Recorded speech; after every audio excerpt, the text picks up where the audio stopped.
We live. Sundays and Wednesdays, yeah. 8 o'clock on YouTube and Facebook and Twitter. It's the crew and you. Let's go. You can't get any better. Best thing about it, the way he did it the right way. With the crew and you, to the crew and you. Do y'all have anything to say about What up, baby? Welcome to the crew and you. Congratulations to my dog, Chuck Little John, the OG. Y'all didn't notice I've been changing hats all night, have you? No. You've been doing it. And so, look, let me tell you, those dudes were the first one that I ever seen with the full tracksuit, and no drawers. You know what I'm saying? Understand that you can be at the bottom. You can be anything you want to be. And when that happens, you can be a champion like me. Can you imagine 100 people just all yelling? With the crew and you. To the crew and you. With the crew and you. To the crew and you.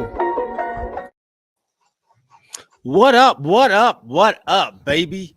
Okay. Welcome to the crew and you. I'm your boy G. To my right hand side, we got Decatur's new coach, Corey Davis. And underneath us both, man, we got Commander's #1 fan, the OG himself, Chuck Little John. What's up, my dogs? What's up, fellas? What's up? See the little arm there. What's going on, man? Hey, man, a sad Sunday. Sad Sunday today, man. Sad Sunday for myself. Sad Sunday? I thought any Sunday you see is a good Sunday. Hey, it is. It is a good Sunday as far as me being above ground. But a football Sunday is not a good football Sunday, man. It's not a good football Sunday. Episode 61, season 4. Corey, man, you ain't really saying that, no. Not yet, dog. You ain't ready to talk yet. Okay. Well, hey, man, everybody out there on Facebook, YouTube, Twitch, and Twitter, thank y'all for rocking with us, man. Remember, when you come to the channel, bring a friend, tell a friend, and when you come, don't come by yourself, baby. Let's go. Let's go ahead and give our wonderful sponsor a big shout out before we jump into this Downs football Sunday. All right. Are you in the market for a new home or looking to refinance your conventional, FHA, or VA loan? The crew and you have the perfect guy for you, the mortgage guy, Alvin Jameson. That's right, Alvin Jameson at alvinjameson.com. You can also reach him as we do at 404-587-9033. Financing a home can be one of the biggest investments you can make. Go with the one the crew and you trust, Alvin Jameson. And when you reach out to him, let him know you heard it from the crew and you. Absolutely. Thank you once again, Mr. Alvin Jameson, for being a wonderful sponsor of our first segment, man. Fellas, man, I know. Look, it's gonna be one. It's gonna be one of them early. What's that say? Help one. Corey has a help wanted sign in the back of him, you all, and I think he's. I'm sure he's referring to his coach. I think he wants a new coach. Yeah, he's a little upset right now. All right, James Little John, Rodney Little John, Kanisha Davis, what's up, fam? James Little John says fins up. Kanisha Davis says, but it is a good football Sunday, especially for her and her Cleveland Browns. James Little John said, Corey needs a moment. Needs a moment, man. I'm good. So you good? I'm good. Okay, yeah. all right, Because I think I did ask y'all this question. And I don't mean to take over, but I'm gonna yeah, take over. Why you feeling it? Oh, go ahead. Why you feeling it? Go ahead. I asked the crew, because it was on my heart heavy last week. Mm-hmm. Because I know we've been in the past. No. In the present. We've been able to make stars that are we've been able to make stars out of new quarterbacks, guys that hadn't played in months, guys come off the street, guys who, hey man, what you doing tomorrow? You want to play? Turn them into MVPs for that day. I asked the question last week: if we lost this game, should my coach be on the chopping block, or should the talk be talked about him being fired? Mm-hmm. I can't even ask y'all that question because my owner has already came out and said that his job is secure for the following season. Okay, so that takes care of that. So we can move right along. Facts. So no Bill Belichick for y'all. Unless something else happens, unless there's a change of heart, unless there's a contributor to this Falcons organization that says, "Hey man, stop being nice.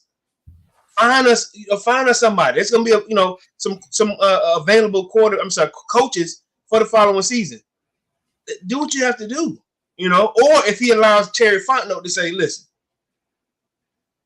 I gotta save my own ass. You got to go." Somebody got to go. Somebody got to put their head on the chopping block. What's up, Robert Bowden? Welcome on, big homie. So let me ask, how long has he been there? How long has he been y'all coach now? What year is he in? It's third season. Third season. Yeah. Third season. 77 the first year, or 7-9 the first year, 8-8 the second season, I think it was. Or it may have been the same, and then I think this may be worse this year. You're not gonna make it to the 10 wins that you predicted. Y'all no. The crazy part is with my prediction, it could have happened. It was possible. Mm-hmm. It was doable. With this weak season, with this weak secondary, with this weak division that we have, it's doable. It was doable. That's why I didn't go ahead. I didn't go above myself saying 10 wins. This is what it is. Right. It was doable. Looking at the schedule, we go through the schedule, and that's what you came up with. And once again, my quarterback, which I always say the same thing. I don't need you to win it for me. Just don't lose it for me. If y'all saw that last play, because we didn't get a chance to do anything else after the interception. Nobody was there. He scrambled, went. You take your time and target where you want to throw it, and then the dude was like, "Dude, thank you." 92 plays. 92 yards later. Game over. I will say this here. When Heineke had his, he had his little, bad couple of plays and whatever, I still say this here. He doesn't lose the game for you. Don't get into the red zone. He don't get in within 10 yards and throw the game away. Now, at the same time as I know it was raining. I get the rain situation. And one out of those two hikes were on the center. But it was two fumbles, where we almost could have been the same thing. Red zone. Done. Yeah. Go ahead, OG. Go. Corey. So I want to ask you one question. Don't you start. Don't you do it. Don't you do it. Don't do what? Are you smiling already? Whenever you smile before you do it. I've been smiling all the time I've been on here. Even if I lost, I've still been smiling. I see the horns. What you about to do? No, I'm just saying. So y'all have beat this quarterback up so much. Do you think the fans? Yeah, the fans. Okay. So do you think that he is trying to do what he can to try to win and putting too much pressure on himself to cause these type of turnovers? Because he's afraid if I'm D if I'm due, I'm D if I don't. Yeah. Maybe he is. 10 interceptions. Later. Sure, you still doing it? Yeah. Okay. I'm just saying though. But like I say, D if he do and D if he don't. Like last week. I ain't gonna say. See, you shouldn't be saying it either. But I can't say damn. No. Why you just telling me now? The 300 some odd episodes. No, we've been trying to tell you all along. You always say, then you say, excuse me. I know. I be cussing a lot. I cuss. Yeah. So I need to find out. We need to get a beeper because when we start talking about your team, they're just coming. But I'm just saying, it was just like last week's game. You said they were booing the guy. Then he come back and score a touchdown. Then you cheer him again. So, this dude don't know. They didn't cheer him. They didn't cheer him again. But, it was like the Atlanta Falcons, how when a touchdown happens. But it wasn't his cheer. But he scored a touchdown. He did. That's what I'm saying. So, if I'm in his shoes, I'm trying to do all I can, and sometimes it works out, sometimes it don't. But like I say, he between the rock and them, a hard place because he right now, and some of the, I'm not gonna say you, but some of the Falcon fans' eyes, he can do no right. He can only do wrong. And I'm not okay. So throughout the game, the game was 9-7. Okay. Mm-hmm. When I watched the game, and this was a rainy game. Okay. Our number one receiver, Drake London, didn't get his first pass until the third quarter, going into the fourth quarter. Just getting your first pass. Pitts had got his. He got a few here and there, but it is tough on a quarterback when you. To say it damn if you do, damn if you don't, or D if you do, D if you don't. But when you have the keys to this, hey, what does this mean? Super daddy and super mommy. Okay, well, good. You know what? That's what this. Thank you. I don't. If you don't see it, I see it. Super dad, super mommy. Oh, that's awesome, man. That's awesome. Hey, that's what make you feel better. You know what? You know what? It's not as bad as it feels right now, is it? It is, but okay, that's okay. It softens it up a little bit. Okay. Right, yeah, thank you.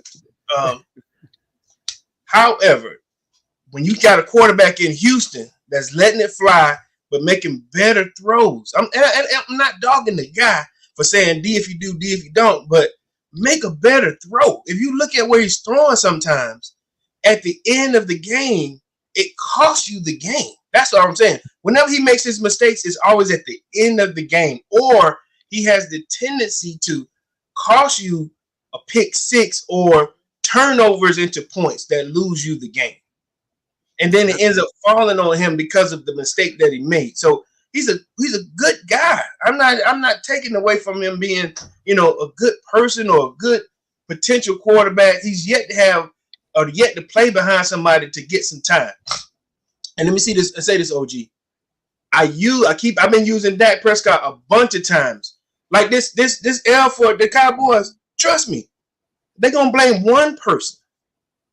And when I look at it the same way with Ritter, we always say that the team has folded on him. America folds on Dak. We just talking about our team. I'm just being straight. Listen, I don't mean to cut you off right there, Corey. But you can't put that comparison. That's you saying Dak. But see, that's what comes with you being self-proclaimed America's team. No. Yeah, it does. When you self-proclaim America's team, we don't self-proclaim it ain't self-proclaimed, dog. I keep on telling you that, man. Yeah, it is self-proclaimed. It is self-proclaimed. Where is it documented? Everybody says it, dog. I don't say it. You don't say it. You might be the only one that don't say it. I'm not saying. Like I said, it's self-proclaimed. Anything that is actuality is documented. It's not documented. Oh man, look here. I'm not saying that that's the real. I'm not saying that's America's team. What I'm saying is the level of stress to be the quarterback of the Dallas Cowboys. I'm not using America's team, the Dallas Cowboys, which just happens to be a hallowed franchise in the NFL. It takes a lot on your shoulders when your team takes an L, and you got to be able to pick yourself up and still play the game again. Dak he's been utilized in a negative way for a long time, and then he's in the MVP race. My quarterback makes mistakes, and it loses us games. It loses us opportunity to get a playoff win. It loses us the ability to win the division when we have the sorriest division in the league.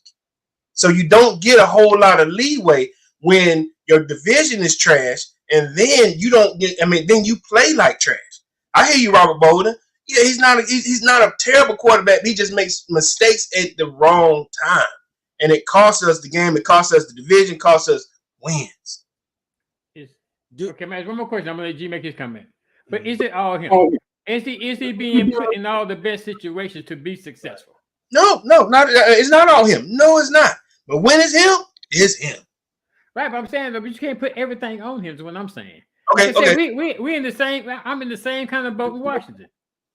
You say I'm with Howard. Howard has been sacked 59 times. Okay. And he had one game where he threw 4 interceptions. I did. And what I'm saying is they are still getting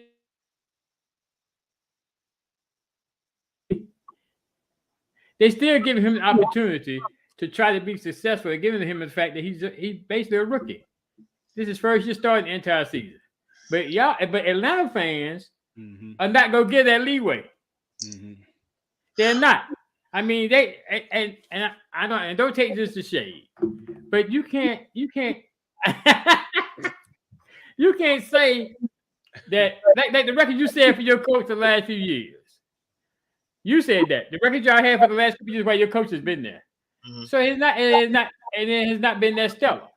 So you can't bring in a rookie player and think that he's gonna be the one that's gonna turn this team completely around and make you a championship caliber team. And I think that's what they expect. But OG, I think I said this on more than one occasion. You don't have to win it for me. Just don't lose it for me. But y'all are putting him in that position to where he's trying to do it because y'all are behind, or y'all are in a situation where he has to be that guy. He didn't have to do that.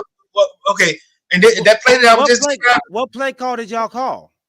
I don't know what the play call was. He rolled out, and he rolled out instead of what? Y'all got a first round pick who's a running back. Do y'all do not use?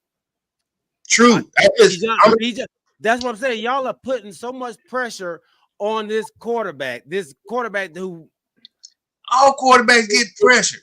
No, I'm talking about pressure to do everything. Y'all want him to be a veteran. Y'all are calling plays like he's a veteran quarterback. He's not a veteran quarterback.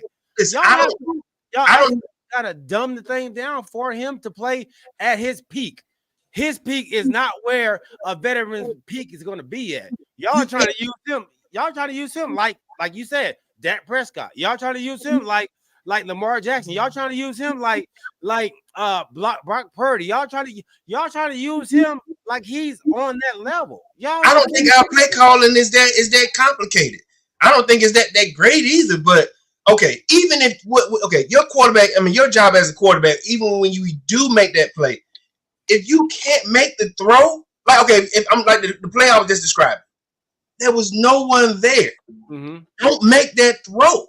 It's coaching that has to help you also. And then on top of that, Drake London was wide open. That means that you're not looking or going through all your progressions. Where was he at? Well, when he rolled out, that means you're limiting yourself to one side of the field. What side of the field was Drake London on when he rolled out? Same side. I wish I could send it to you, but it's the same side. I showed my wife right before the show started. I said, look at where it was, because Drake is one of those wideouts that comes back to when the play breaks down. He'll come back to you to try to save your life. Right. You didn't look for him.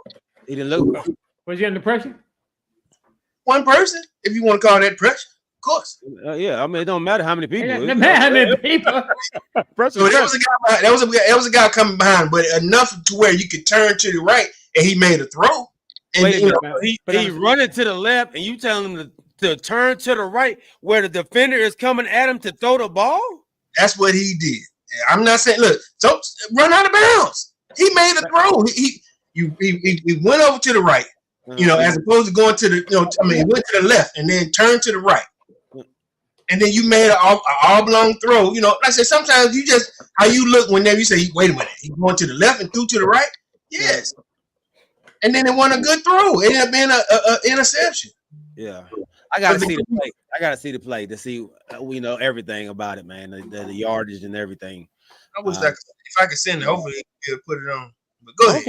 No, you're good. And man, and I'm glad you got to get some of that frustration out, man. That's what it's about. That's what it's about. So OG, you want to go to your game? You want to go to my boys, man? What you want to do? Oh no, I mean Dallas is right now. I mean not Dallas, but Washington's right now just trying to be a sport. They tried to keep the Rams out. They didn't do it. They didn't give up, because I know I could tell. You could tell because Riverboat Ron going for a lot of fourth downs in the game. So you could tell they just trying to play spoiler. Try to play spoiler right now, and it. They could have given up. They was down 20-7 at one time. They came back and scored 13 more points and made it 28-20. Had a chance at the end, but didn't pull it out. So, I mean, to me, our season is pretty much over for this year. We just trying to be spoilers and upset some people. Let me ask you this. I read somewhere today that the Commanders have reached out to Kellen Moore to actually speak to Kellen Moore. They haven't released Ron Rivera yet. But what do you think about the possibility of y'all going after Kellen Moore over in the Chargers?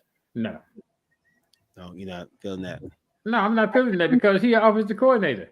You got an offensive coordinator that's already on your squad that's more proven than Kellen Moore is. You got a championship winning offensive coordinator on your team. That's coaching right now. Why are you reaching out to Kellen Moore? Has Kellen Moore won any championships? No. Okay, that's what I'm saying. So why are you reaching out to this dude when you got a championship caliber coach already on your team, on your squad, on your coaching staff?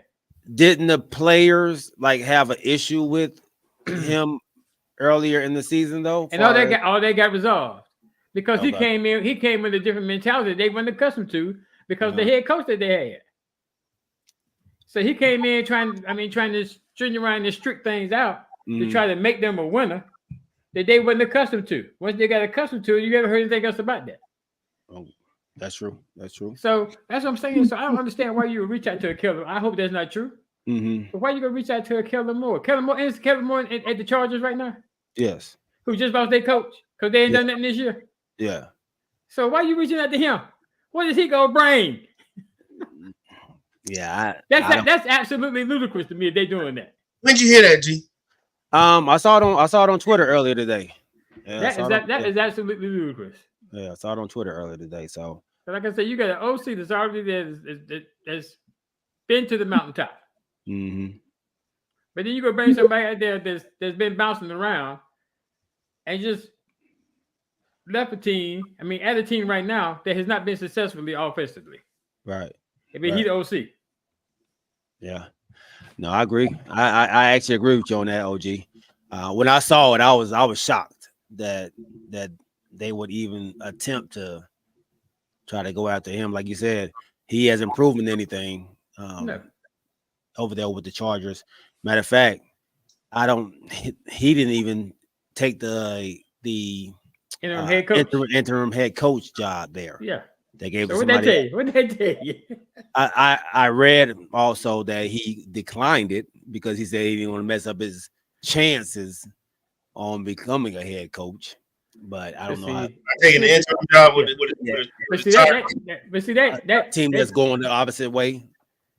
Go ahead. What did that tell me if I'm considering you to bring you as the head coach? So you have an opportunity to be an interim head coach, but you go turn it down because you're already saying that the team is not going to be successful anymore this season. What he's saying is that he didn't want to mess up his chances on becoming a head coach by I guess an owner utilizing a terrible team. Well, a team that's losing right now on his resume as an interim head coach. Right. Because if that team keep on losing, they're not gonna look at that Staley who just got fired. They're probably gonna look at Kellen Moore in these last 4 games.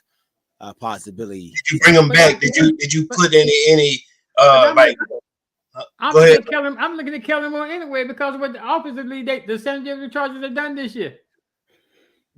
Yeah. So I'm already looking at him in a negative way. So yeah, that's just absolutely ludicrous to me. If they do that, boy, oh my goodness. Yeah. They might make me go on the boycott. Hey,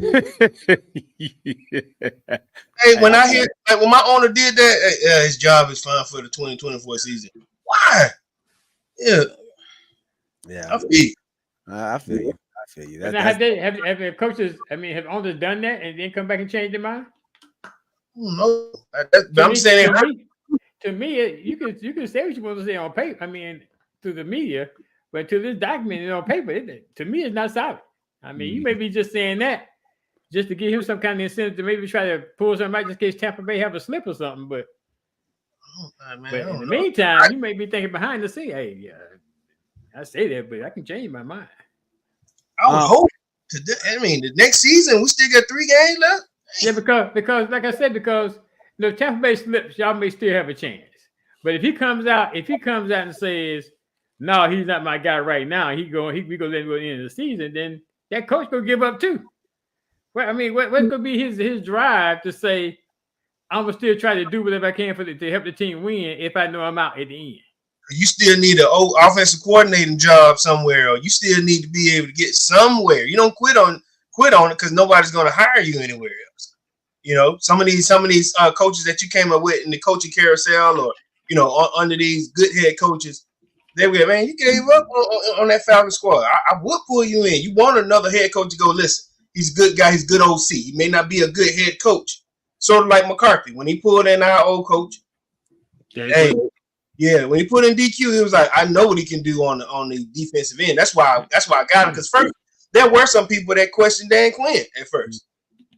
Gee, you know that, you know, because he came from, you know, coming from where he came from the Falcons. They were like, oh my God, Cowboy Nation was like, wait a minute. But then even G was like, well, hold on. What he did at Seattle is what I need him to do for the Cowboys, which is what he's doing. You know, that's what you want. You know, hey man, maybe a head coach wasn't your forte because you got a whole spectrum to do on the whole team. But when you just got one focus, Dan Quinn has proved that he's a great defensive coordinator. Absolutely. Without a doubt. Now, having a team like mine, it just didn't, you know, we went to the Super Bowl, but that just got to keep it going. It just didn't happen. Yeah. Before we get off the Commanders, OG, I just saw a clip. What happened with Sam Howell? Did he get hurt? I saw Brissett kind of finish out the game. I just see the end of it because I went to pick my wife up from her family function. So I didn't see the end of the game, so I'm not sure what happened to him at the end of the game. Okay. Yeah, Brissett actually brought him back. He was 8 for 10 for 2 touchdowns, 100 and something yards, I believe it was. In that comeback. I saw Howell sitting on the bench next to him, so I was trying to figure out what happened. Did he get the Desmond Ridder treatment? Or was he hurt? He didn't have his helmet with him, so I was hoping you knew. But to go back to what my boy Corey said on DQ. The Cowboys, we got manhandled by the Buffalo Bills today. The Buffalo Bills did what they wanted, man. They did what they wanted out there, far as rushing the ball. I think they rushed for over 2 bills on us, killing my edges, man. Killing my edges. We had no containment the whole entire game against them. What was any different? What was any different with this defense today? And I know it's been once or twice where, because this, I think, how many y'all scored? 10? 10, yeah. Got last touchdown. What was the difference in the game plan on this defense against this offense than it's been in this season, the whole season? For their defense versus our offense?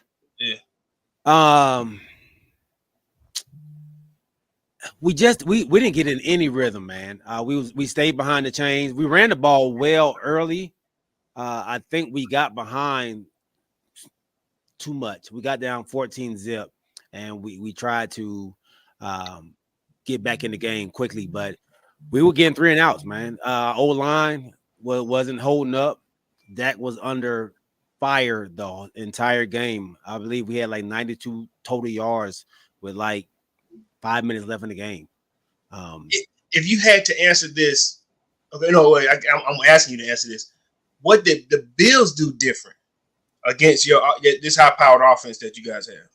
I don't think they really did a whole lot different. I think they were just able to put pressure on our quarterback. We weren't blocking. I mean, they were blitzing. I think they're not really a heavy blitz team. They're normally a 2-shell type team, but they blitzed like crazy. I mean, from all over, and we just didn't pick it up. Dak had absolutely no time to do anything out there.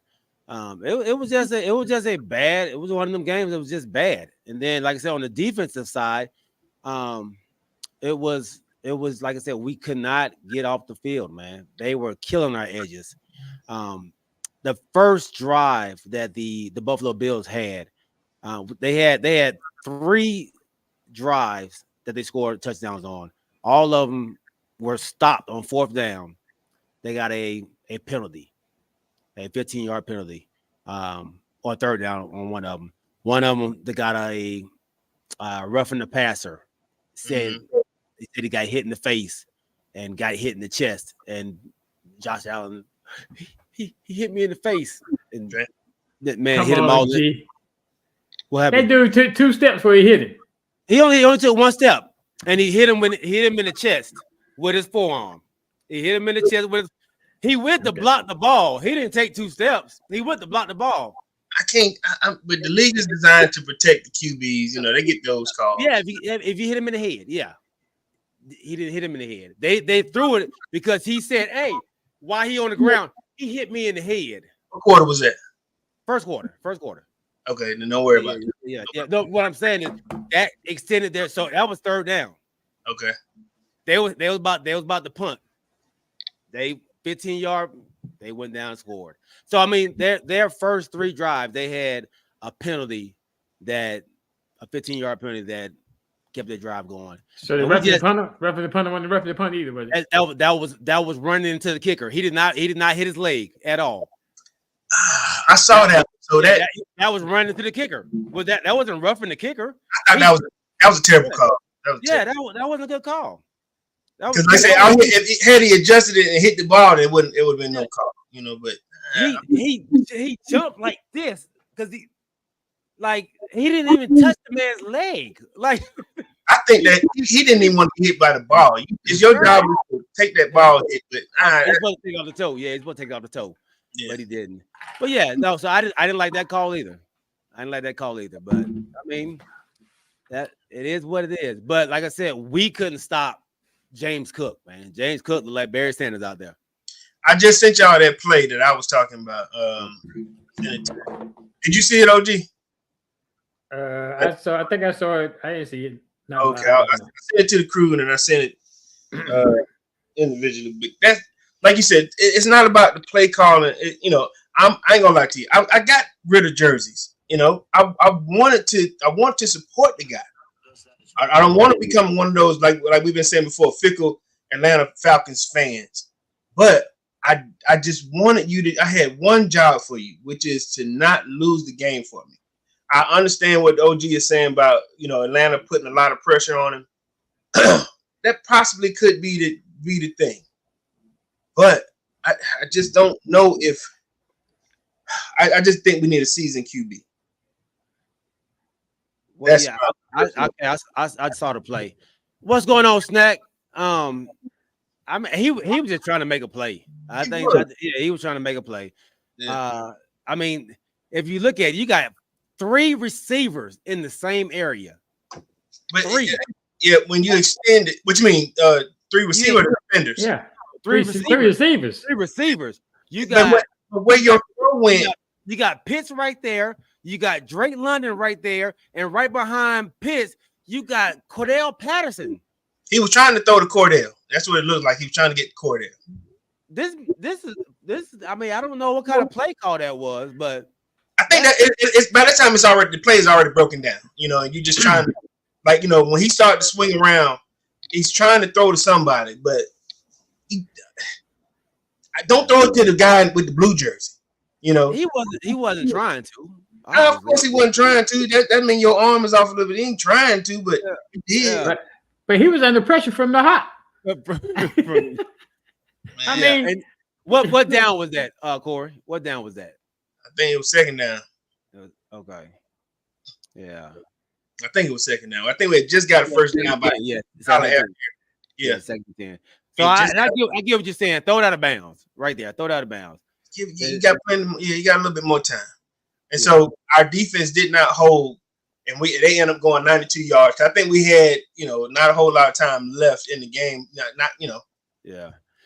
I just don't want you to lose it for me. I critique your ability to not lose the game. So this is the 6th game where we've lost behind a turnover. Game over. Well, wait. The man, he threw the interception. But they ran the ball to the 10-yard line. And then we couldn't take some knees. Y'all was up. We were up by what, a point? Right. They intercepted the ball and ran to the 10-yard line, and y'all let them come all the way down there and kick a field goal to win the game. Yeah, and that's the defense has a job to do. Right. I'm just saying, but the last person to touch the ball was on offense anyway. I'm just saying. The defense got to do something, man. Come out there and stop them. That may be true too, but listen. Defensive guys don't catch it like that, right? Because a bunch of them, they all together. Well, it looked like Carolina did. Yeah. But in the morning, say, okay, that's a rookie quarterback y'all just went against. Who's gonna take the blame? Who's gonna take the blame? Who's supposed to take the blame? You said this in the past. Who's gonna take the blame for that? That quarterback gonna take the blame. I got that from you. You're right. You know, and that's why you know. Let me ask this, Cole.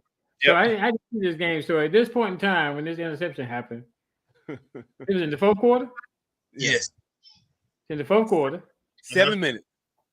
7 minutes left go in the fourth quarter, in a rainstorm, right? Y'all win this time by 1 point. So why you running your quarterback out? Why what? Why you dropping the quarterback back to pass and you win the game in a traditional rainstorm? Listen, the help wanted is for it's a bunch of positions out here. That goes back to what I'm saying. You can't. You putting your quarterback in a terrible situation. That's not all him. Right. It's been a struggle to score all this game. Evident because it's 7-6 in the fourth quarter with 7 minutes left to go. Right. You in field goal range. Yeah. Run the ball. Kick the field goal. Make them have to drive down the field score to trust me, bro. Listen. You're in field goal range. Trust me. Listen, trust me. And Monday morning, HR should be brimming with job positions. Yeah. You know, if I were over the team, you know what I'm saying? It should be. You're right. You are totally right. I think D said it at the beginning. We got a what do we call it? Generational running back that we don't utilize well. Put Cordell in there, Algier. You're right. I get it. That's what I'm saying. Help Warner. Like, hey, what job you need? Hold on. Yeah, we got that. Come in. Let me see. I saw your boy in the game. He was in the game. Robinson. He was in. I saw him, but he was playing a wide receiver spot, and I saw him go in motion. They did Pitts like that too. Pitts played a wide receiver. He was in the slot. You know. Who's the OC on your squad? Hell if I know that dude's name. We got an OC, but my head coach he runs the play. Yeah, that Arthur's the problem there. Arthur runs the play. Yeah, so this is another problem that we're going to have too in terms of contract because Pitts went back to the Falcons. I don't know how we got back on the Falcons. I'm sorry, y'all did it. Y'all kept at listen. No, you sent the clip. I did. That's how we got back. All right, I'm gonna get right here, and then we get off of it. So we're gonna have a problem with Pitts next year because he has lined up in the slot as a wide receiver over 60% of our plays. So now we're gonna have to pay him a luxury tax for wide receiver as opposed to a tight end because we've lined him up in the wide receiver slot more than 60% of the plays that we've run this season. So now we're gonna have to owe him. So now we're gonna have to owe him possibly an additional. I think they would say between $6 to $7 million because of the play position that he right. So that comes from your head. That comes from your head coach calling the play. That will also need to be fired. I did not know that. Wow. Yeah. When you play a different position over now, okay. So this is the caveat to that. If he puts that claim in, or me and G position, if he puts in the grievance that listen, I have been set up in the slot for over 60% of the plays. You got to pay me like a wideout, not a tight end. I'm owed $6 million. What are y'all going to do? You know, if he decides to put that claim in, which, hey, I would. Yeah, I definitely would. Got another problem coming. But he's not up yet. So this is 4 years. He's been 4 years already. Yeah, he been there 4 years. Yeah, man. This is 4. Yeah, this is this only this is Ritter's second season. We had him 2 seasons before that. He played with Matt 2 years. Remember, he was hurt the first season. Wow. I thought this was his third year. Let me make sure I'm saying this right. Hold on. Go ahead. I thought it was his third year, but I mean, even so. Oh, okay. If this is his third season, you know how you got that 4th year option. You know, fifth. He got a fifth because he's a first round pick. He get a fifth year option. Yeah. Okay. It'd be a 5th year for him. But they were talking about this on that we made. Let me see. Yeah, it's his 3rd year. You got I see 21 stats, 22 stats, and 23 stats. 23. And then okay. Wait, so this is 3rd. So he good then. So he don't get that yet then. Okay. Woo, boy. Yeah, Arthur gonna lose his job. He won't doing that. So that's a great point though, Corey. That's a great point. That's something I did not know. Yeah, that's a great point. I know Michael Parsons was talking about that too. They want to try to make him a linebacker, put him as linebacker. He said, "Nah, man, I've been doing the defensive end for 80% of the time. I get DN money when it's time to pay up. You ain't give me linebacker money. I'm getting DN money. They were trying to take money away from him. Yeah. They're trying to put him down as a linebacker. Oh no, I'm not. So DN money will be more than linebacker money.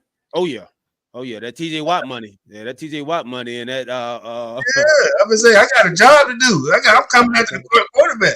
I don't have to block and then go back to the line. I got to get somebody. That Bosa money, way more than that linebacker money. Okay. Yeah. So, all right. Let's go to the Chicago Cleveland game. Since we know Kanisha had a good weekend, stressful weekend, but Joe Flacco once again uses his veteran leadership, brings his team down from 17-3. To win 20-17 against Chicago.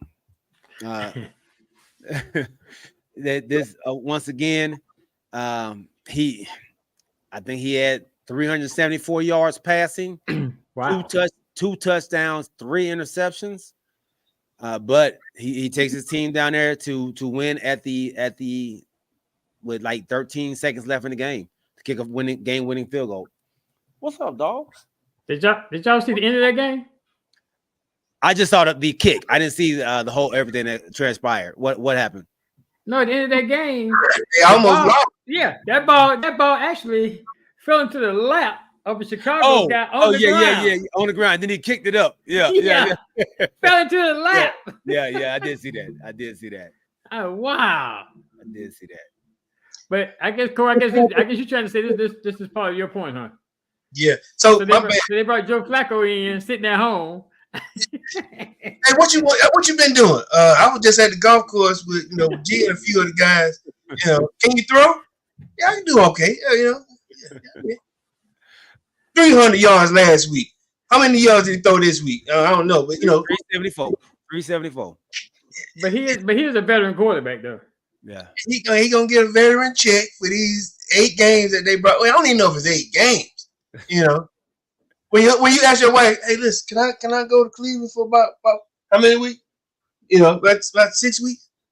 We ain't got nothing to do. You ain't doing nothing, and you may get a shot at another team. Right. Yeah. That's what I'm saying. That's great for Cleveland to be able to say, we can pull somebody, a veteran, a quarterback, a Super Bowl winning, quarterback. Mm-hmm. Give him a shot. So he's played 3 games, right? Yeah. So he was the first game, I guess, it was 254 yards, 2 touchdowns, 1 interception. Mm-hmm. Then against Jacksonville, he was 311 yards, 3 touchdowns, and 1 interception. Then today, 374 yards, 2 touchdowns, and 3 interceptions. Let me tell you how good the football guards are for Cleveland right now. They lose they number 1 running back in Chubb. Beginning of the season, what, a game 2, 3, something like that? I think game 1. Game 1. Lose your man, that's crazy.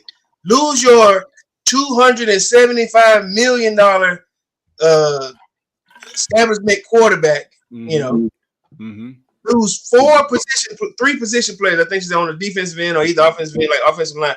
Your whole team is revamped, and you still got a chance, at a wild card. I think I read that they are the only team in the league who has lost 72 or 73% of their salary. What'd you say? 72% of their salary. Hey man, you got 3/4 out your dollar. Yeah. Yeah, being that, but they're 9-5, 9-5. So with that being said, should Coach Stefanski, I think it is Stefanski, should he be up for Coach of the Year? Hey, you know what?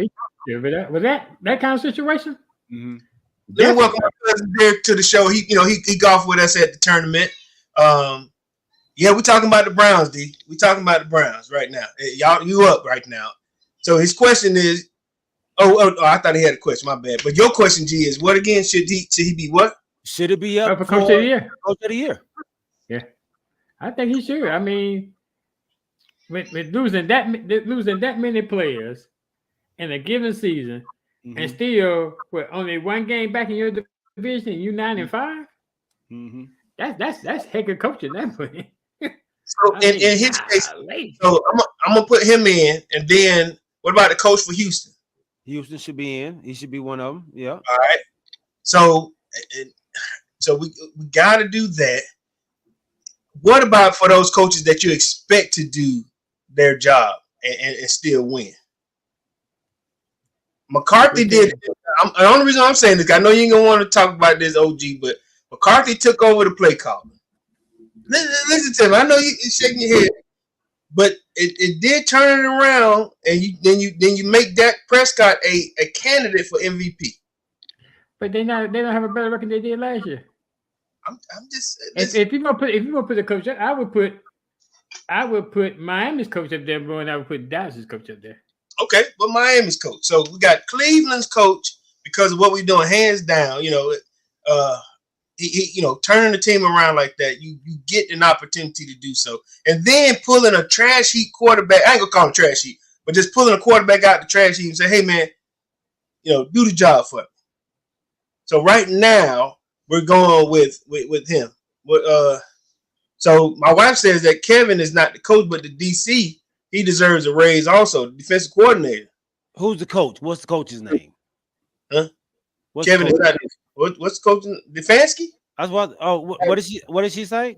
Kevin is not the coach of the year, but our DC deserves a raise.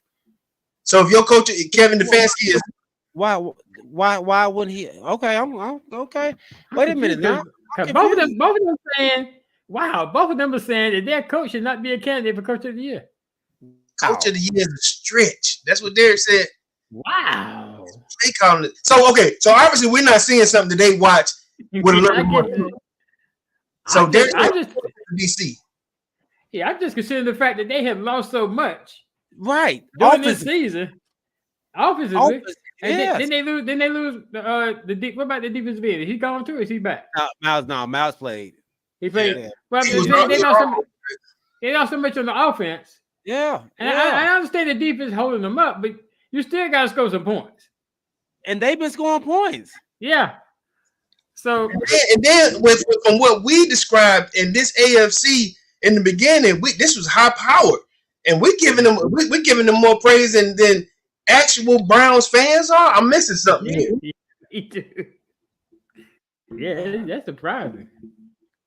Yeah, Derek, y'all got to explain a little bit better to me. If we're giving flowers and you're saying that the coach has to be that first line of defense, right? The person that you see that has the answer to your wins and losses, and he's not being Kevin Stefanski is not being given an opportunity for coach of the year. But you give it who's your DC? You said Schwartz, and he's done well. Yeah, I have no. He's done well. Their defense has played well, but their defense is also giving up points too. I think it goes for both of them. I think their defense has played well enough. I think the head coach has done well enough. Like I said, they're 9-5. So, ladies and gentlemen, my wife has walked into the studio. And wants to give her what we're saying here. I'll give her the floor. No, I'm not going to go in depth. What I'm just going to say, though, is as a fan watching the game, I'm not saying that Stefanski is a bad coach. But what I am saying is a lot of our stress is from his play calling. It's not from the talent of the players or their failure. It's from his play calling. And unfortunately, the difference between, say, him and an Arthur Smith is our players are not making the same errors to compound on some of the ineffective play calling. They have the skill set to still make it work. Our GM has brought in decent talent to balance out the talent that we lost. Like I said, our quarterback and our running back were sitting at home watching games at the beginning of the season. Kareem Hunt and Joe Flacco were not playing in the NFL at the start of the season. They came in off the couch. Does the coach not get any recommend? Does the coach not get any roses of flowers for that? For being able to say, listen, because it's not. Yeah, I need this. No, he the just GM. tells the GM. No, but he tells the GM what he needs. Oh yeah, you tell the GM. I need, yeah, and then he's like, hey, I got Joe Flacco. What do you think about Joe Flacco? Yes, give me Joe Flacco. Yes, give me. Your head coach is the leader. We can afford right now. Listen, we can afford Joe Flacco. The quarterback we have got us on the ropes for 10 million this year, 40 million this year. Joe Flacco is out there for $3,000. You know. Again, I'm not making the argument that Kevin is not a good coach, a decent coach. I'm not saying we need a new coach. None of that. But the question you guys ask is he NFL Coach of the Year? And if I'm being objective as a fan, I love my team, and y'all know I ride for my team. But if I'm being objective the same way I am when I'm criticizing you all's team, the reality is, from the play calling that I'm seeing, no, I do not think my coach is the NFL Coach of the Year. All right, ladies and gentlemen, part 2 of this family discussion. We have Derek Brandon from Cleveland in the lab right now. G, take it from there. Hey, Wow. like, yeah, I'm on Corey's podcast. Marcio's right here too. And Marcia, I like to welcome. It's a family affair at this point. Let's hit it. Yo, like typically I would only agree with like maybe 70% of what my cousin is saying. But in this case, she is 100% right. Wait, she is always right, and I don't even know what's being said. Quiet.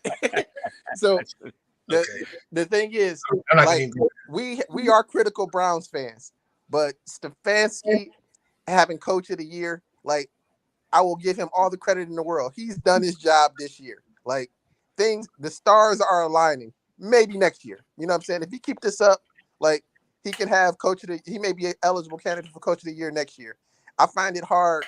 He got too many errors in his play calling or questionable play calling to say, hey, like, this dude is Coach of the Year. Give us a little bit more consistency.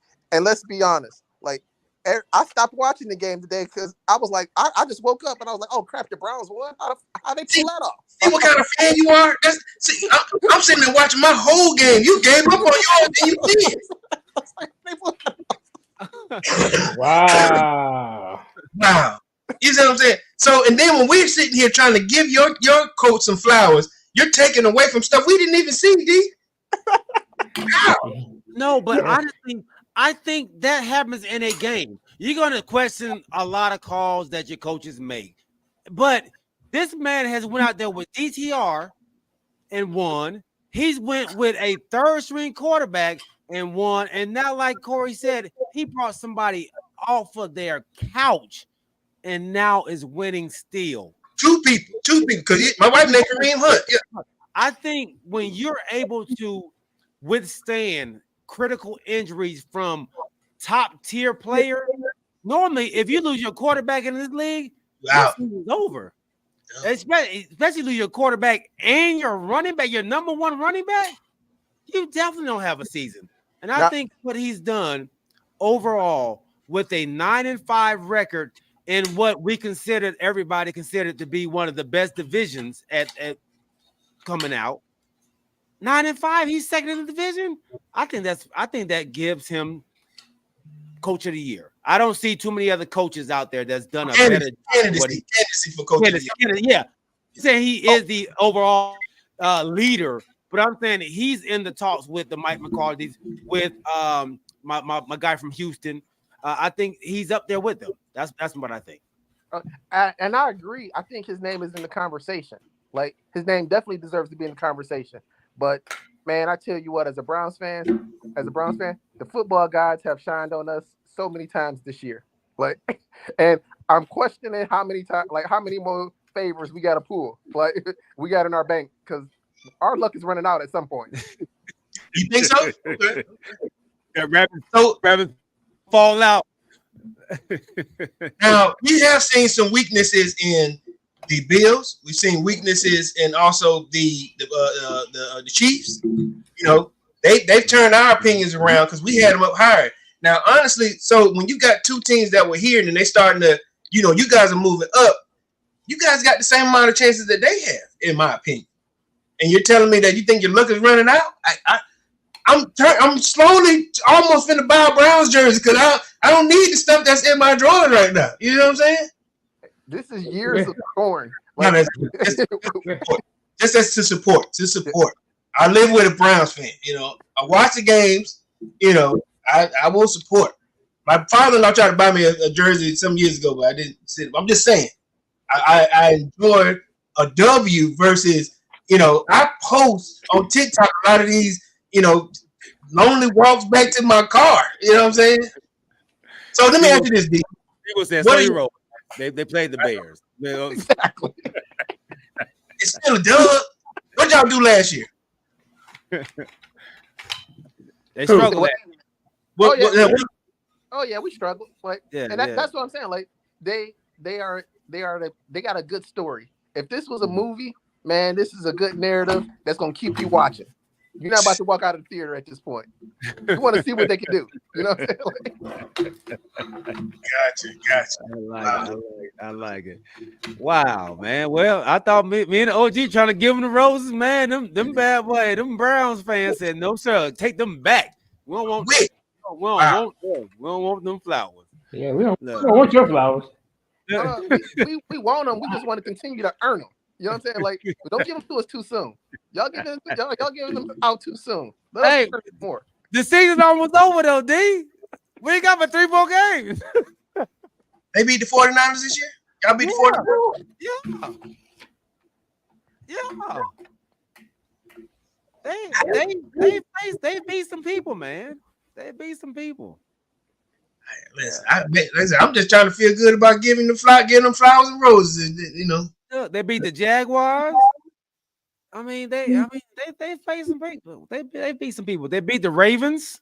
Look, we say we giving them flowers. James said one petal at a time, please. Yeah, they beat the Ravens, who people consider as the best team in the doggone AFC.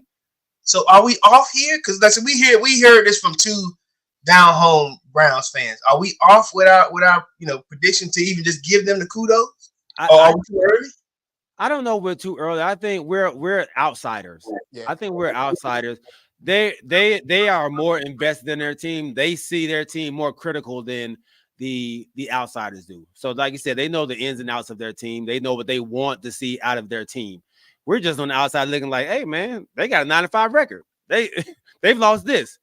So we don't know the ins and outs of their team like they know it. So of course they're going to probably be a little more critical than we are.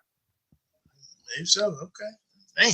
Yeah, and you hit it on the nail, man. Like that, y'all looking at the stats, and we looking at all the years of heartache and how this story is coming together. And we appreciate the hell out of the outcome. We appreciate the outcomes, man. But man, at the end of the day, after each Browns game, you need a drink and a sigh to say, I'm glad we pulled that off. Well, let me ask this question, if you don't mind, G. So speaking of a drink, a shot, and a few other things, I know you sent me a few text messages after a few critical Falcons games. Am I being too hard on my quarterback? D. Oh, that was to me? Yeah, that was to you, D. That's you, yes. Nah, man, the Falcons in trouble, man. Like, I was just watching the highlights versus the Panthers today, man. I was like, y'all in trouble. Maybe I shouldn't ask you that question. Okay. But I will say, hey, I sympathize with you because I've lived through that as a Browns fan, so I know exactly what you're going through. Wow. So okay.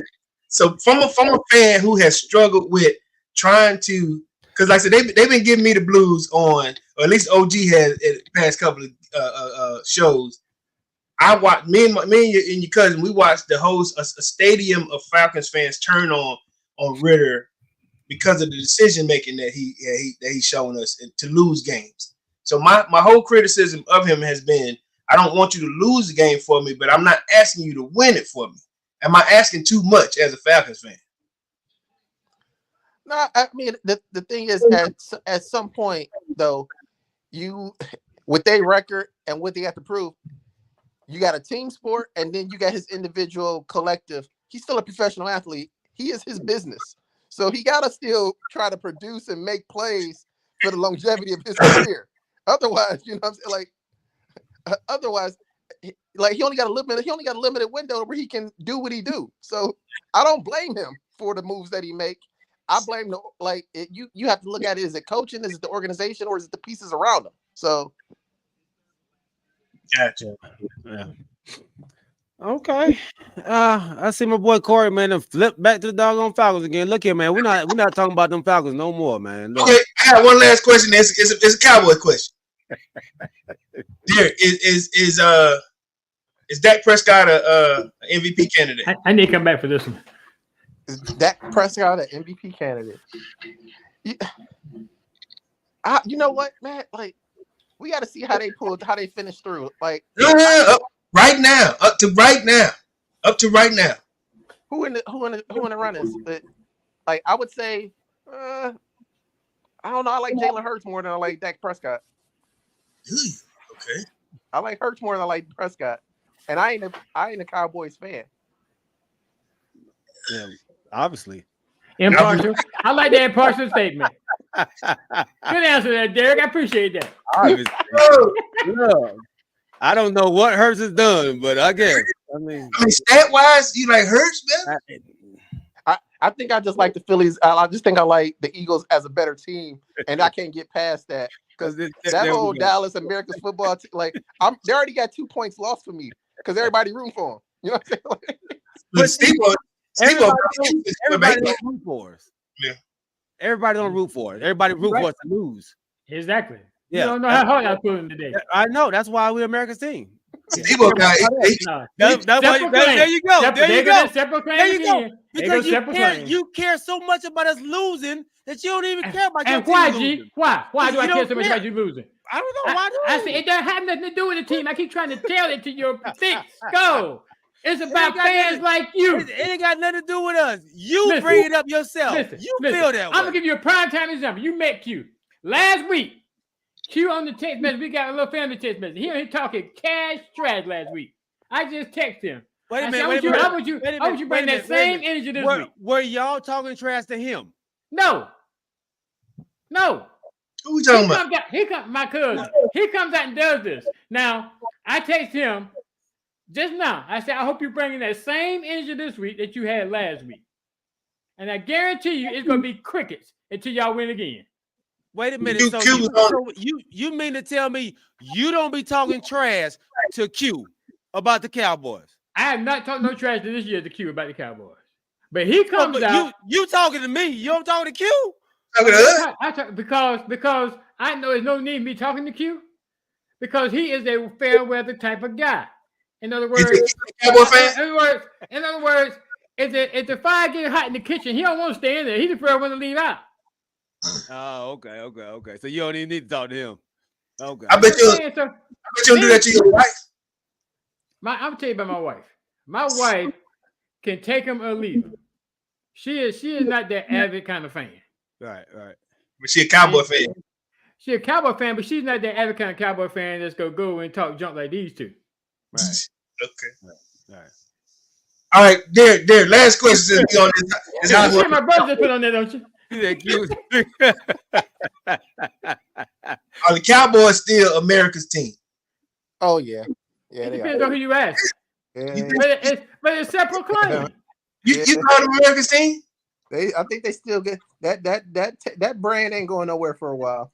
Thank you. Who taking it over for him? Thank you, D. To me, American teams should be the one with the most Super Bowls. It's not about that. It's about what they bring. Yeah, what they bring. Like So- they are Cowboy fans all over. And then there's people that No, I don't want to hear from you. I don't want to hear from you. We got him down here. I want to ask him. He's on your team. We heard that from you, G.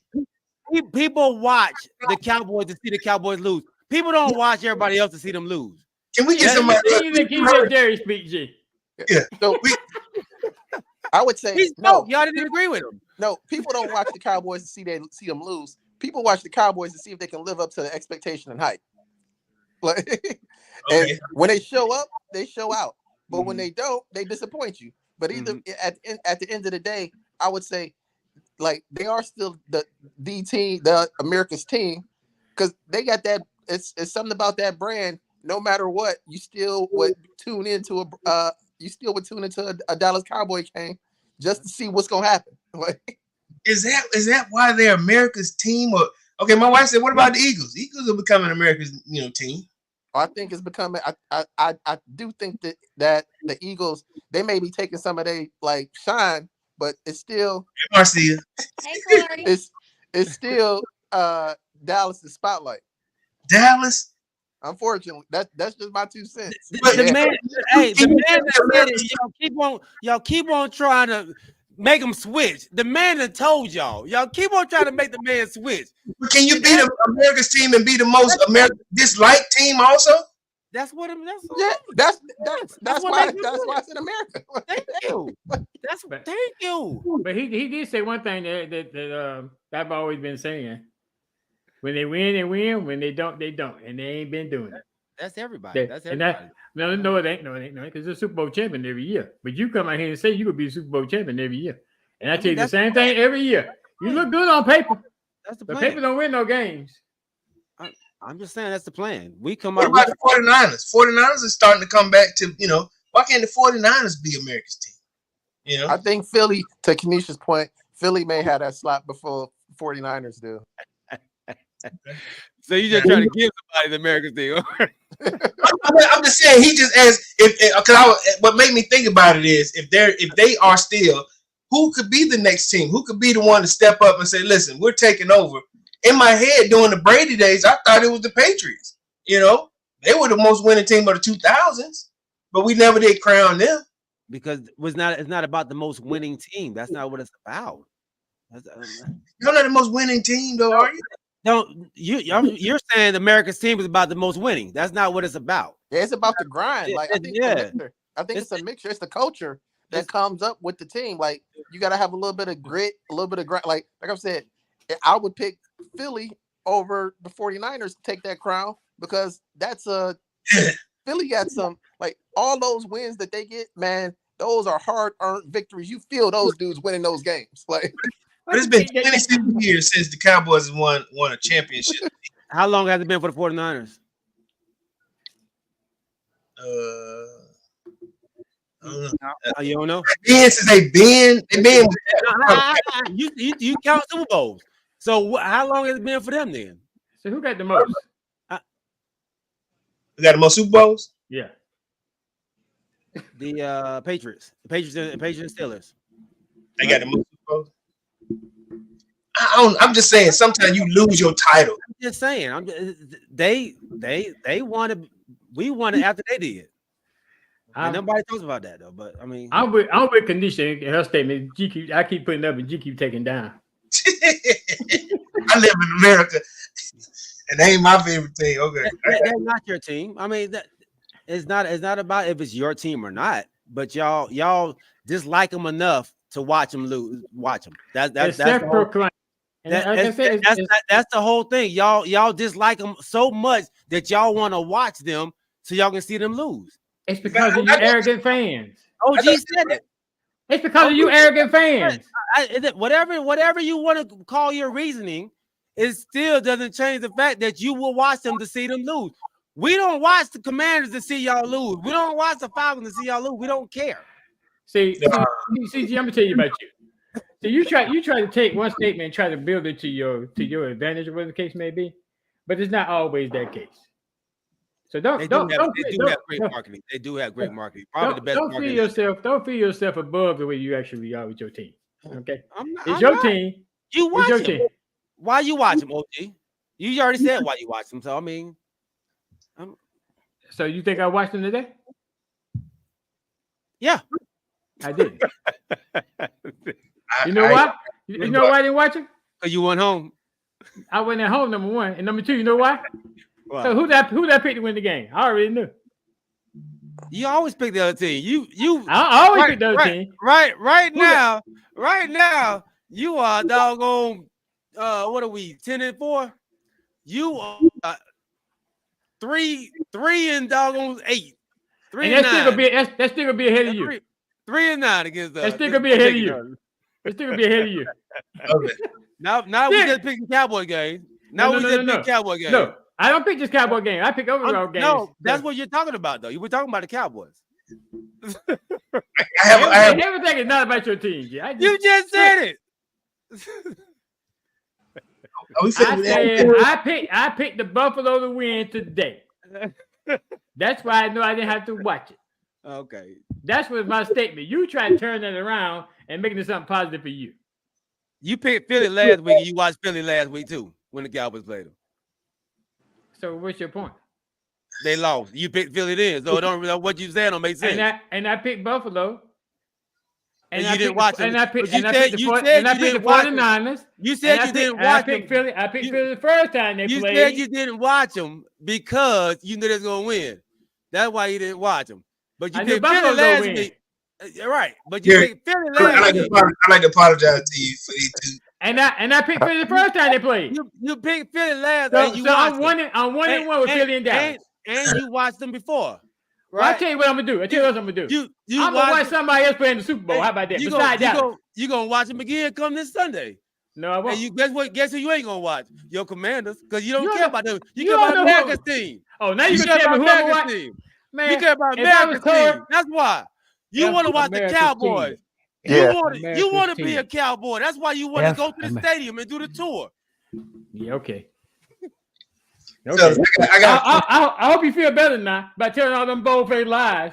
Because that's all it is. Bold-faced lies. You want to go tour our doggone stadium because you love us.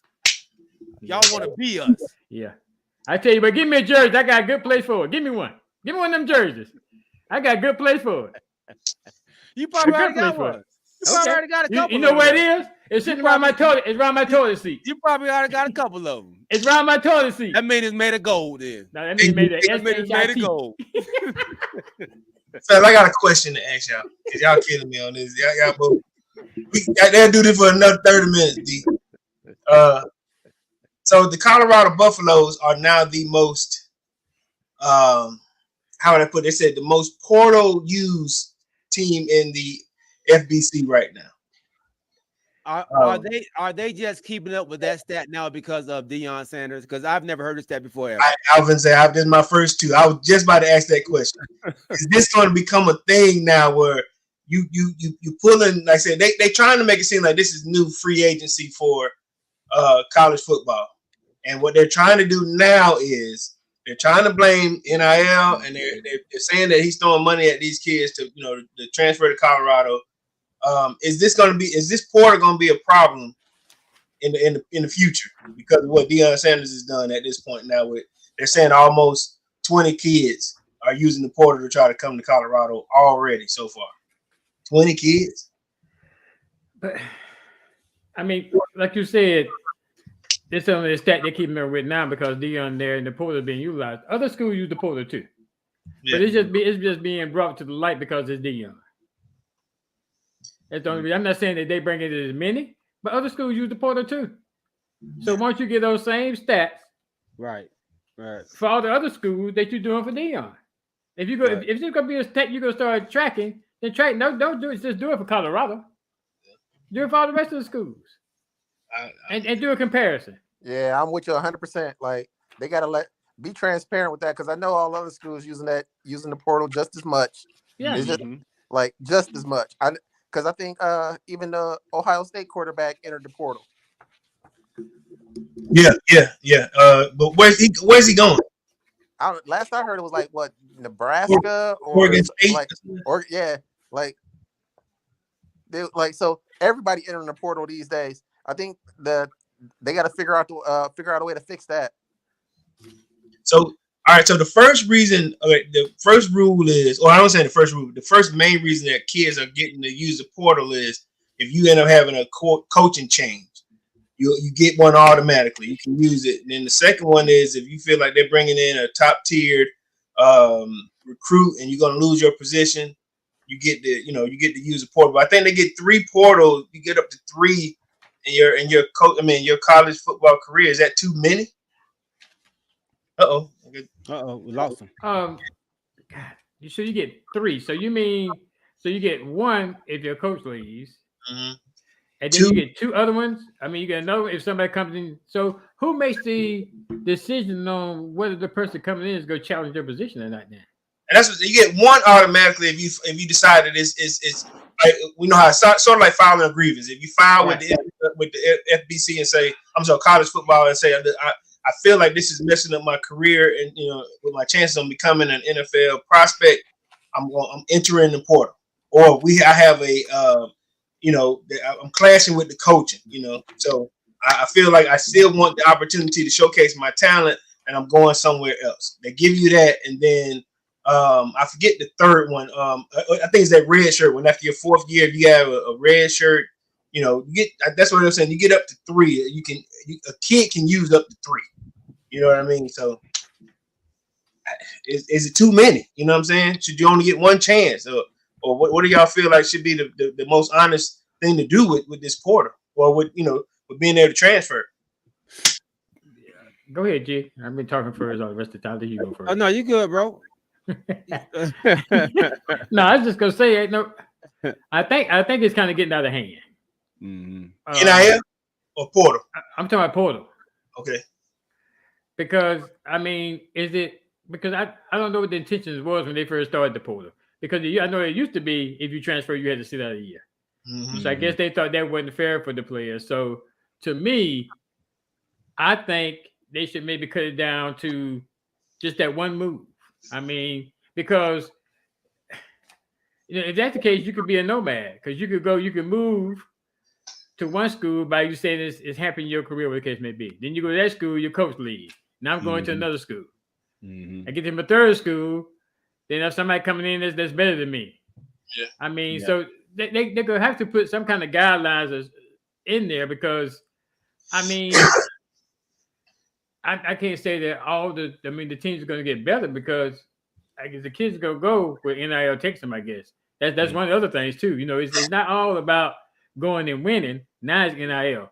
And I granted, they are – I think I thought just a long time ago that these kids should be able to benefit because these schools are making so much money off of this sport. So they should reap some of the benefits. Right. But on the other hand, it's kind of getting, out of control, I guess.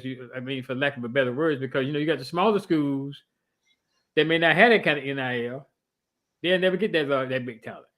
Yeah. And then I use like the red shirt, for example, or like certain quarterback. I take Bo Nix, for example. Bo Nix was on he didn't get a chance to play I think his freshman year or something like that. We had him at Georgia. Then he ended up going to Auburn. Now, he's at Oregon State. I don't even know. I think he still got another year of eligibility in college. If I'm not, how can he have another year? I don't know, man. I'm just saying. I know that he used a COVID year. I don't know what it is, but Bo Nix damn near 30. I just don't. I don't know, but I know he's had some moves. So he got a chance. I don't know. I may be wrong here, but before we got our coach, currently, I think he was on that last year with I'm forgetting these coaches' names, but I'm just saying I know he's moved 3 times. Bo Nix has moved 3 times. And it's wild that they're able to do that. But now with this whole portal and the NIL deals, so Marvin Harrison Jr. he's considering staying because he'll make more in NIL money than he would as a first year, the first 4 years in NFL. He's projected to make $26 million next year when he'll only make $22 as an NFL first year. Yeah, that's what I'm saying. So see, yeah. So is it not about? So it's more about the money now, and not about playing. Like Right. so, we're losing the love of the sport. We're losing. For this. Yeah, for the money, and I think I think we're going in the wrong direction with that. Like y'all said, the NIL is getting and I think you heard coaches come out against the NIL earlier by saying that are these players really going to play for real? Are they really going to give up their all when they're making this money now? And have you seen that? Have you seen kids not playing their hardest though? I don't know if I would say they're not playing their hardest, but I do. I don't know. Angel Reese might be one that they might go to and look at like Stardom. The stardom. The now are you getting doing all these commercials and so you saying that they lose focus? They're losing focus with behind the money. These are 18, 19-year-old kids. Yeah. 20-something million, 13 million. Yeah. At 18, 19 years old. Well, why should they? And like I said, I have no qualms about them getting NIL. Mm-hmm. But like I said, the universities are making millions and millions and billions of dollars on the sport. Right. But why should a 20-something-year-old be getting $26 million a year? That's just a projection, bro. I mean, they if he comes back, you already had, and this is his dad. When did y'all see that Marvin Harrison? In an interview, he was just saying his dad was making it seem like what happens if he gets hurt. He's trying to get as much as he can. If his sons get hurt, he want to get what he can out of them right now. And then they were saying that they're projected there may be to get him to come back. Ohio State may have a few other donors / sponsors that may want to give him, even more money. So it gives him the opportunity to come back. Like Steve-O said, a bidding war on these kids. Yes, it's getting out of control. It's getting out of control. Now it's getting out of control. Yeah. So, like I said, I have no qualms about them getting paid to play the sport that the college and university are making so much money on. But now, I mean, that seems to be more of the focus right now than it is anything else. Yeah. NIL. So, instead of going to people were going to college so they can make it into the NFL. So they can make it to the highest level. With that highest level is not as appealing anymore because you're getting the finances at an early age. At 18 years old, I don't care about playing in the NFL if I'm getting $26 million. Yeah. Okay, so what if this is your child? All right, so if you end up being a top 10 prospect in the draft next year, so you can probably make between as a first year wideout between 15 and 22 max for your first 4-year deal, or you can make 26 in 1 year at Ohio State. What would you tell your child? What is your goal? What is your goal? What is your end goal? For a lot of these players, they want to go and play at the highest level, and they want to be. I want to be the best receiver ever. So I'm going to the NFL. If that is your goal, if your goal is just to make the NFL so you can make money, then yeah, you can do that in college. But if your main goal is I want to wear that gold jacket, I want to be known as one of the best to ever do it, then take your talents to the NFL and do it that way. LG. And then I got a statement too. So, okay, so for the kids that staying in college because of NIL, and ultimately they want to get to the NFL, and we talk about getting hurt. There's nothing to say you can't have a career-ending injury while you're in college, and never make that leap to the NFL. And then two, I know you're saying, well, if you go to the NFL and get hurt, but suppose you go to the NFL and don't get hurt, and then have the opportunity to get the bag. That's gonna be more than what you're making in college because you're that top caliber athlete. So it has to be, like G said, it has to be what your long-term goals are. If your long-term goal is the money right now, then yeah, you go stay in college. If your long-term goal is to get to the league with the best of the best play, then you go because the longer you stay away, the more wear and tear you putting on your body while you're in college, especially if you're in Power 5. So you that much more beat up when you get to the league. It's gonna put you more susceptible to get hurt. Man, I guess I'm a little on the other side than you two. And I get where y'all coming from. If I'm talking to my son and I think about how the NFL does the kids now, right? When you first come in as a first rounder, you get that 18 to 22 million as a wideout, but you got to sign a 4-year deal to get that 22. Everybody knows that first year deal, you're gonna make money, but you gotta play your ass off. Play your butt off, and to get that next contract, which is what you're looking for, the heavy money. Because they didn't want to give money away to these first rounders that became busts.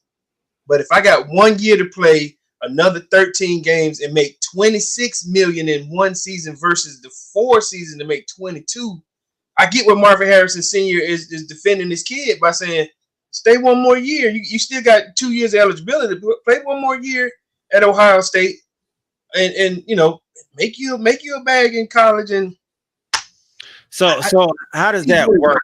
How does that NIL deal work? So do you get 4 years? Let's say 26 million. Is that 26 million in 1 year, or is it? Let's say you get hurt in that process of the NIL. Do you still get that money?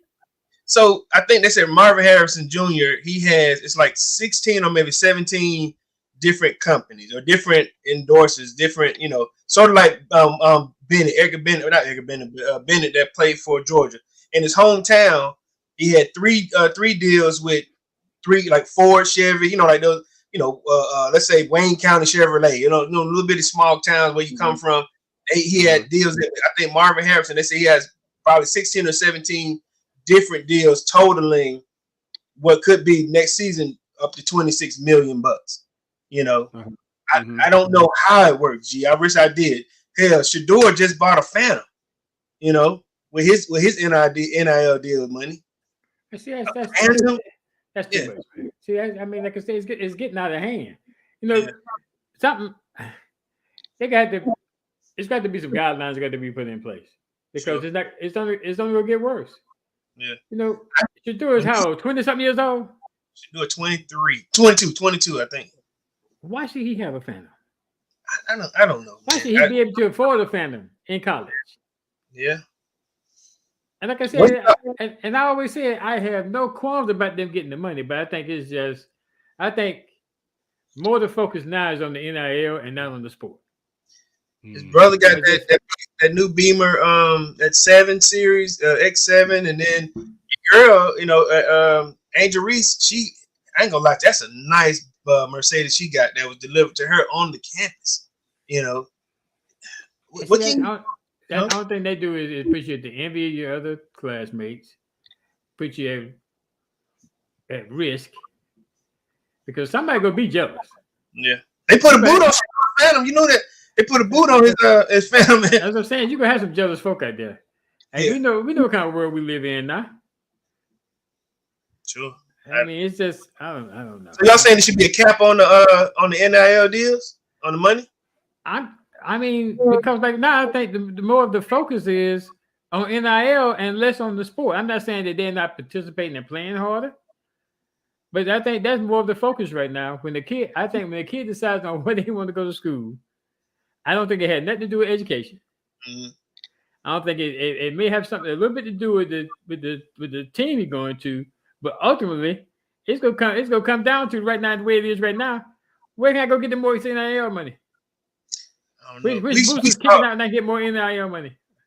Listen, we saw during the season, Shador and Shiloh, they were on more commercials, than we could throw a stick at during the regular football season. I mean, Papa John's, it was everywhere. They were on TV, on every Saturday. So who knows how much money they were putting out? I don't even know how much money Marvin Harrison or how many commercials he's doing in that Ohio market. You know what I mean? But like I said, I just wonder. I think, like you said, what happens if? And I saw this happen with the kid used to be at Clemson. that quarterback that went to Oregon State. Can't remember his name. He had that funny kind of name. The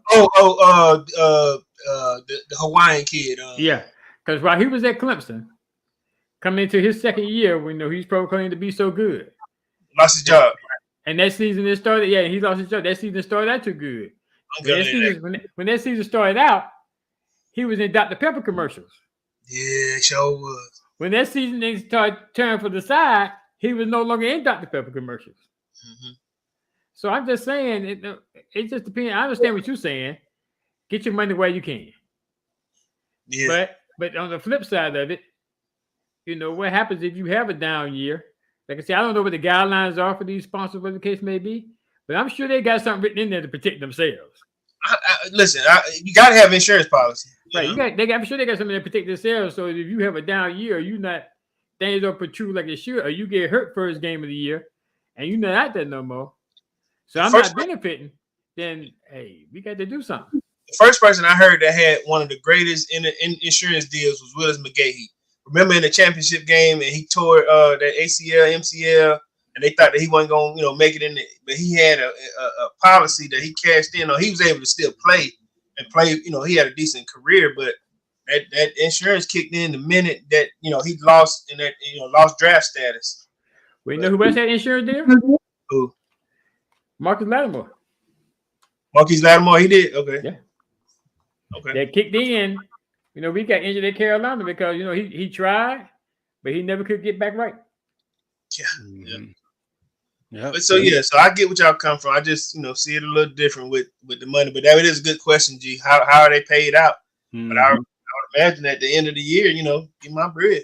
Yeah, and I just read that they cannot take that away from them if they do get injured. But they can't. You gotta pay. Yeah, they still gotta pay them. But it goes to now there is a problem between the doctors of like the schools. If they have an NIL deal, they don't want to mess with if they get injured, they don't want to mess with their surgery or whatever it may be. They want them to use outside people to fix them up. So the doctors don't worry about I'm gonna get right. If I come and give you my opinion, you shouldn't be playing. You shouldn't be playing. Right. Yep.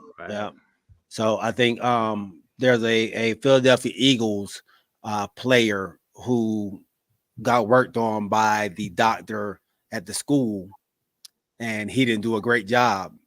Ended up going to the NFL, but having his career shortened because the surgery wasn't done correctly in college, and he actually just sued whoever it was and won in Philadelphia $43.5 million. So now that's going to be a little plot twist that's going to happen with the rest of these people. Now, like, I'm not messing with him. Imagine. Yeah. So it's good. But you got 88 million people over here saying that's investing in me. He missed another one. Dang, this boy missed back-to-back kicks. I ain't watching. Dang, you just hit me with a hard one. Yeah. All right, fellas, man. All right, great episode. We didn't finish up any of the doggone NFL games. Right?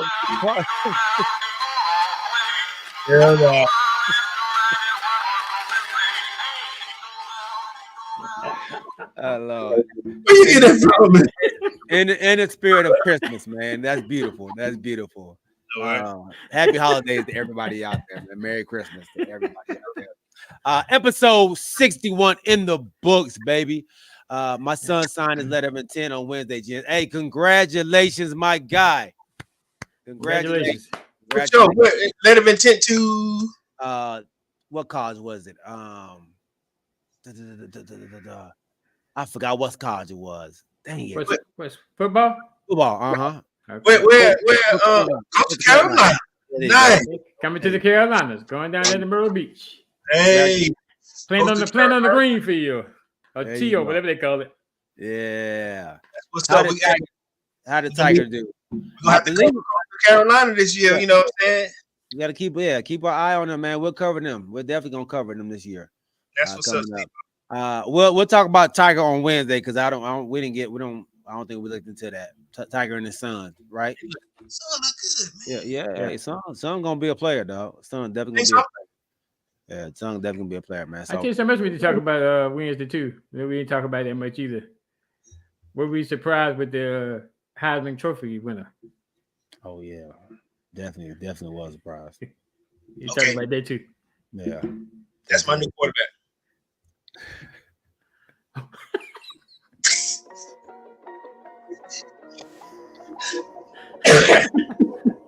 I'm just saying, you got a chance. That's my new guy. Daniel. Everybody out there on Facebook, Twitter, YouTube, and Twitch, thank y'all for rocking with us. My guy Steve-O, not your average guy. James Little John. The Roddy Little John. EJ Lee. Hey, that's right. That's his name. EJ Lee. We will be keeping an eye on him. Also, thank you once again, family, there jumping on, giving us your 2 cents about the Cleveland Browns and Kanisha Davis, giving us y'all opinion, man, about if their coach should be, a coach of the year candidate. They don't feel the same way we feel, but hey, they are invested a little different than we are, man. So thank y'all for rocking with us. Who else was out there? Oh, my guy Jovan Brooks, Kanisha Davis. Somebody else out there. Derek. That was somebody else I thought. Oh, my God, Robert Bolden, my guy RB, man. Appreciate you jumping on, big homie. The guy that said my quarterback was trash. Yeah. That's my dog, Rob. Man. We appreciate y'all rocking with us. Remember to check us out on Wednesday at 8 o'clock for another episode 62. Hey, y'all have a great rest of y'all weekend, man. Remember to keep your head on swivel and keep God first. We'll see y'all on Wednesday, baby. We are out. Peace.